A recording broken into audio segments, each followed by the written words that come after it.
questions after that. Yeah, you bet. Proud of the guys today. Staff and everyone just putting a good week of work in, and I could really feel it Tuesday morning. I thought it was a great practice, and I told the guys downstairs, that was something that felt and got us off to a pretty good start. Wednesday was the same thing, and it led to a day where we're out there and playing hard and doing our thing.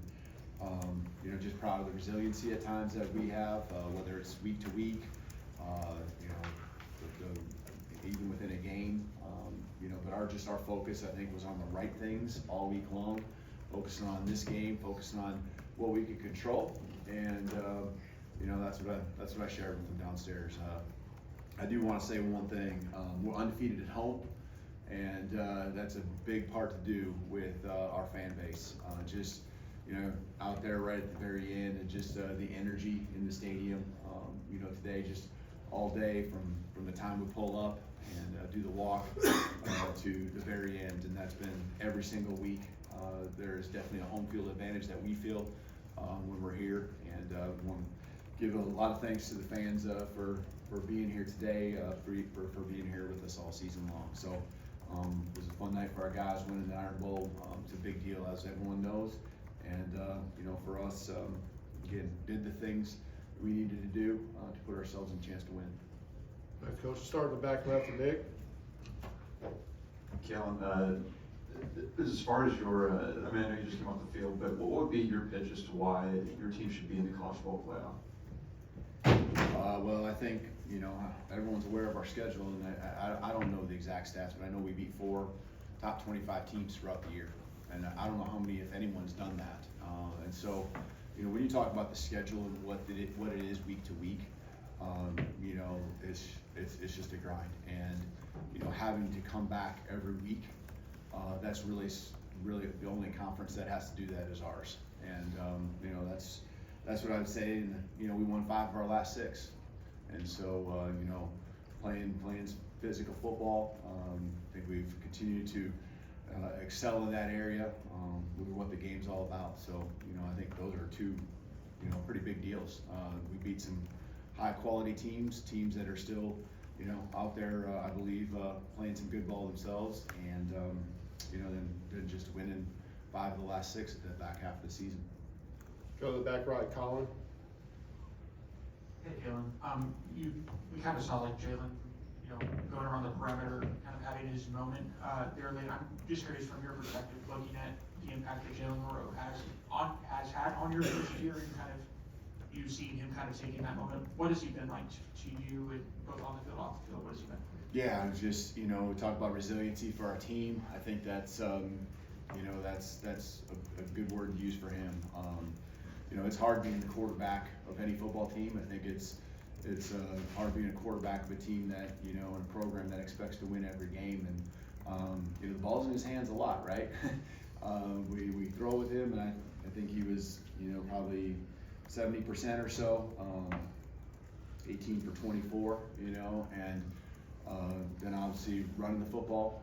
That's not just tonight. That's, a lot of what he brings to the table, and we, he facilitates a lot of moving parts, and you can add some good conversions. I know there's always a play or two that you always want back, but he just continues to stay the course. I thought, him coming back after a couple plays there in the fourth quarter and making some big 3rd down throws, guys and helping him make plays too, and I thought throughout the course of the game, even the ones that were incomplete, I thought he had some, put him in a pretty good spot. And so was just really proud of the way he played tonight, and continue to be resilient, continue to just stay the course, and help us win the football game.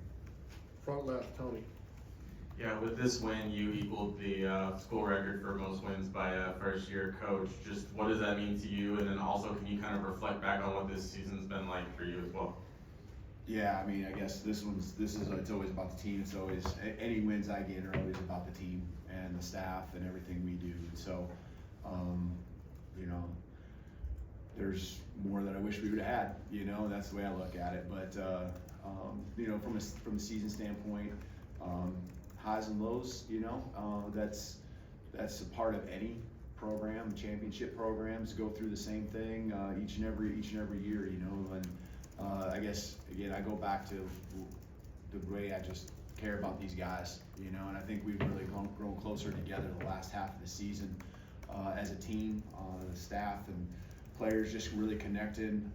A love for each other that I think really is grown here the last 3, 4, 5 games. I think the hard times bring you closer, and you can see the response. And you know, wish everyone could see be in that locker room right now. And it's not this crazy party going on downstairs. It's a lot of just love and care for each other and smiles and you know, that's what it's all about. You know, coming together each and every week, the ups and downs. And so yeah, it's been a great ride in a lot of ways. Obviously, there's times when you'd love to have a few things go a little bit better. Go to the front right now to Charlie. Yeah, hey, Coach. You guys leaned on Jam in the run game. I think he had a career high 28 carries, and also Germany was targeted 10 times, had over 100 yards. Just what do those guys mean for you guys offensively tonight? Yeah, there's a lot of guys that are always critical to our success, and you just trust those guys. I think they've been super consistent. They get themselves ready to play, and they're gonna fight and battle for themselves, but our team first and foremost. And there's some hard yards for all those guys, and you asked about Jam, and that was certainly the case till the very end. I thought Jerm coming up with some of those big third down catches. He's just steady, in that way, and been that way all year as well. Staying on the right side, we go to Katie. We saw Malachi make some big plays, big hits tonight. Just kind of how did he, as a fifth-year and a captain, kind of set the tone for the physicality on defense tonight? Yeah, he has. He carried us through some. I mean, tonight's big, but I think it just represents what he is, all season long. And when guys were in and out, or weeks when we were kind of up against it, maybe with some dings, and the rotation wasn't always consistent with some of the play around him, with injuries or guys just working through stuff. He just continued to stay the course, and tonight, love seeing him flying around.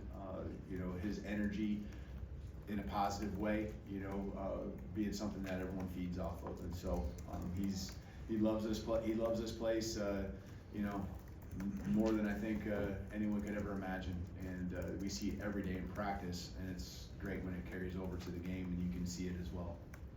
Got time for a few more questions. We'll start with Chase on the left. What did you make of the skirmish on the Auburn sideline and how that ended up being a personal foul on Alabama? Yeah, I mean, I saw a first part of it, and I thought, I understand there was a piece where we didn't handle it probably as well as we needed to, and so, I don't want to get into it too much. Other than that, I know, felt like there was something that prompted it, but that's about all I know. And it was on the other sideline, so you can't see a lot.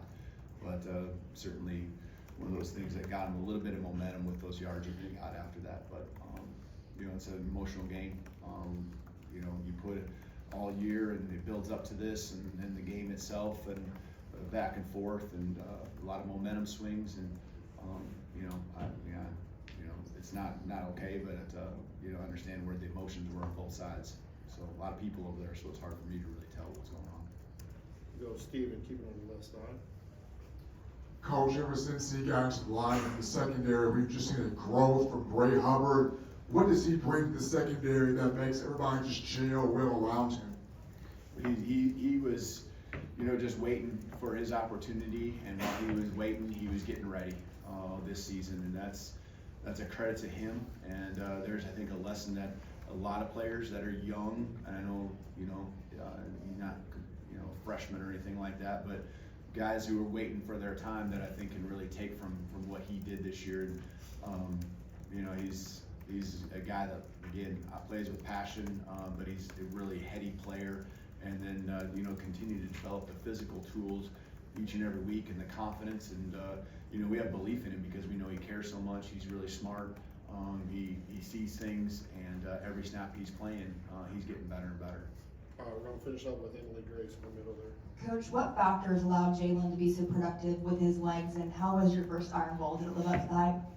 Yeah, it lived up to the hype, but it definitely did. Yeah, with it, he found his times to go make plays, and again, sometimes it was when we dropped back,